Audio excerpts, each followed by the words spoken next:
in the GTI, and we've got a parking sensor fault. So when I turn the ignition on, put the transmission in reverse, we get this fault. Keeps flashing, doesn't go away.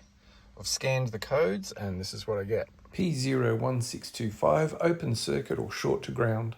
So there's basically 4 speakers that indicate where the distance or where the object is coming from. So there's one on the front right of the car, one on the front left, and the same at the rear, just to try and help you distinguish where the obstacles are.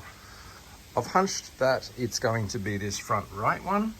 So the actual speaker sits down in here. Had to pull out the cowl and the wiper motor assembly to get to that little speaker that sits in here. So I'm going to show you how I did it. So here's the speaker that I pulled out on ohms, and I'm getting open circuit. So a speaker generally will be 4, 8, 16 or 32 ohms. Let's have a look at what the new one is. So here's the new speaker connected up to the ohm meter, and it's actually 48 ohms. So this is a good speaker. So this is the new speaker. We can see the connector goes in here, and this here is where the little tab is. It's quite difficult to get the connector out. I ended up just lifting the plastic from here, lifting it up a bit, and then pull the connector out. But if we have a look at that connector now, close up. So there we go, we can see that little metal tab there. That is what goes into that hole on the connection. So these are the fastenings that hold the speaker in place. So it's like the trim fixing with the small pin that pushes in. So basically, as you push the pin in, it spreads these areas here and holds that speaker in. The speaker sits like this in the car. The front pin down on the bottom is quite easy to get to, but the back one's a little bit difficult. I found I got the hook in from behind and actually pushed the pin out from the other side rather than trying to clasp it on the front and lift it out. So this is the new speaker. I've transferred the fastenings in and put the pins in the reset position. I'm going to plug this in first and test it before I clip it back into position. So there's not a real lot of length on that cable. No, this is a 2-hand job. Okay, I've got the connector started. Now I'm going to push it all the way home. Needs to go in further than that. Maybe have to get my fingernail behind it. Don't think that's in all the way yet. No, definitely not.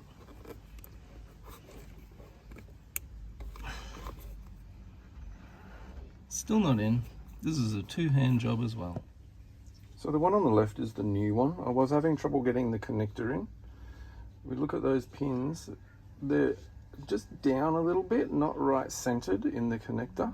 The one on the right, the pins are a little bit thinner. This is the original one, and you can see they're well in the center of that connector.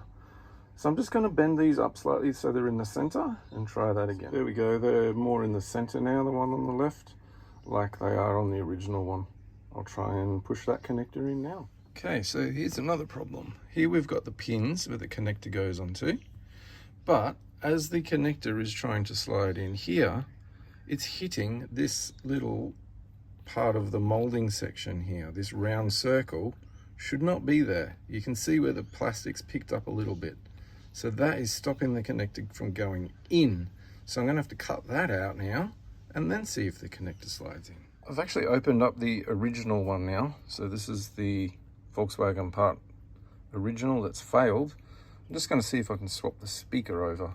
That way I've got a good housing and hopefully a good speaker.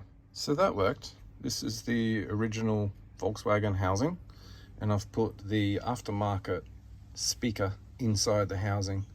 Just going to straighten those pins up and we'll put it in and see if the connector wants to go in now. Still really struggling to get that connector on. I suspect the pins are too thick, so I've pulled the speaker out and I'll just try and engage it into the connector without the housing to start with. So the pins are going into the or the speaker are going into the connector pins, no problems at all.